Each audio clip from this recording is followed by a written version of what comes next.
27th of August, and each week at this time it is Roske on Politics. Brent is here, and he brought a special guest with him today. So last week it was State Senator Jack Whitford, and we talked a little bit about Senator Marco Rubio's campaign. But this week, pretty special, presidential candidate Mark Everson. Thanks for coming on the show today. There's another one? I'm number 18, and I've lived in Indiana, and we like number 18, Peyton Manning. So that's a big number. It all works together. See, Mark, you should have the jersey on. That would separate you from everybody else, because seriously, there are a lot of people in your party running for president, and you need to do something to make you stand out a little bit. That may be a good idea. And you get him to stand next to you. Yeah, that would help. That would help. So Manning is beloved. Yeah, so Mr. Everson has a very interesting background. He has worked for Ronald Reagan. He worked for George W. Bush. He did things like run the Red Cross, ran the IRS. Why don't you give some idea about your background? Sure. I guess what's unique about my background is I've got this private sector experience. I went overseas, and I was on a poultry farm in Zambia when I was 17 years old. I've run a factory on the south side of Chicago. I've lived and worked in Turkey and France as well. So I've got a real grounding in the private sector, which I think is essential if you're going to run the government, which interacts and has such an important role with the private sector. It helps to know industry. But as Brent said, I have a lot of federal executive branch experience. I spent 6 years in the Reagan administration, went off to Washington at age 27, and worked in foreign affairs, public diplomacy, if you will, and then over at Justice, working for Ed Meese, and ran operations at the INS. Oh, jeez. Is that It's the president Nancy, not now. This is embarrassing. That's perfect. It's embarrassing. No, it's live TV. It's live Kissinger's TV. on the phone. Yeah, no, Hank Paulson told me a story. The first time he went over into the Oval Office, his phone rang when he was in there with Bush. It wasn't good. But anyway. Speaking of that, who'd you like working better for, Reagan or George W. Bush? Well, you'd have to say that working for Reagan was an incredible treat, because I was a younger man. I mean, when you're 27 and you go, I was in meetings in the Situation Room with the president talking about the deployment of missiles in Europe when we were still in the height of the Cold War against the Soviets. And that was a special time as a young man in the Reagan Revolution. But working for President Bush, running the IRS, or being the deputy at OMB, where I worked to help create the Homeland Security Department. That was all very, very interesting work. Can you go back and help out the IRS? Because it sounds like they're having some trouble. You know, they've had a few issues. I agree. A couple of hiccups, yeah. No, and really awful what's happened there is what I'd have to say. So I bring that combination of experience that nobody else does, and I think we need it. That's what I would say, Brent. You know, so I've been chatting with Mark about his politics. Actually, last night we went to an Iowa Cubs game, and if you watch the half-hour version of the show next Sunday, you'll see basically the whole show co-hosted by Mr. Everson. But you've referred to yourself as a center-right Republican. Is that correct? I think that's how I would say it. I have positions that are very attractive to the conservative core on the Constitution. I say you've got to execute the laws as written, not as you might wish them to be. And I've got that record both at the INS and then at the IRS.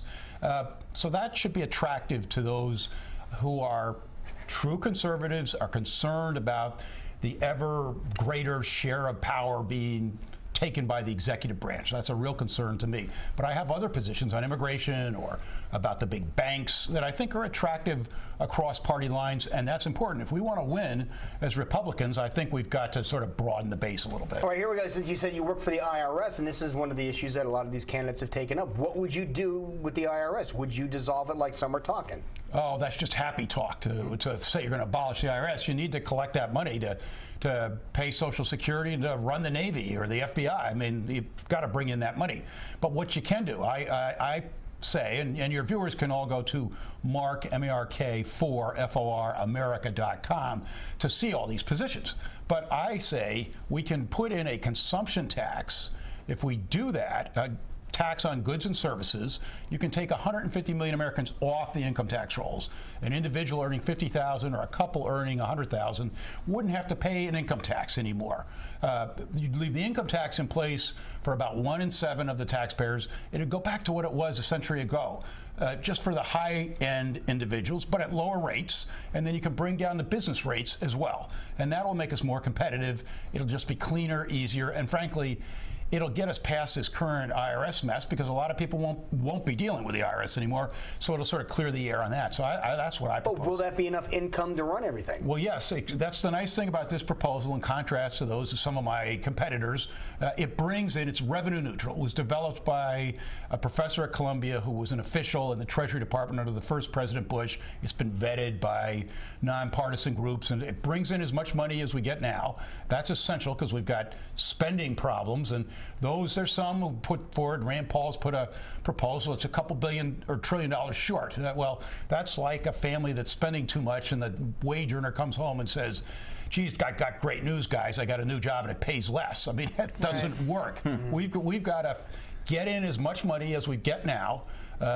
And this proposal is, by the way, distributionally neutral. It doesn't give a benefit to the rich. The rich will pay about as much as they pay now. The middle will pay about as much as they pay now, and the lower end as well. So it's revenue neutral, distributionally neutral, and it'll get the economy growing. So you spoke at the state fair. You did one of the soapbox speeches. A lot of the folks I chatted with at the fair referred to the fact that the two frontrunners on the Republican side are political outsiders. Obviously Trump, Dr. Ben Carson, and even Carly Fiorina is on her way up, also a political outsider. Why do you think that is right now? The American public seems to be gravitating toward that.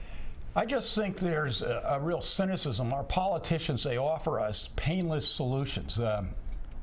We're not going to get out of the ditch that we're in unless we all put our shoulder to the wheel and put the country first. I was 6.5 when President Kennedy gave his inaugural address, and he said, ask not what your country can do for you, ask what you can do for your country. And we've all got to get back into that spirit where we are willing to do things. If I had any criticism for President Bush that I served, the second President Bush, it was that after 9/11 he said, don't worry about this, we got it, just keep shopping.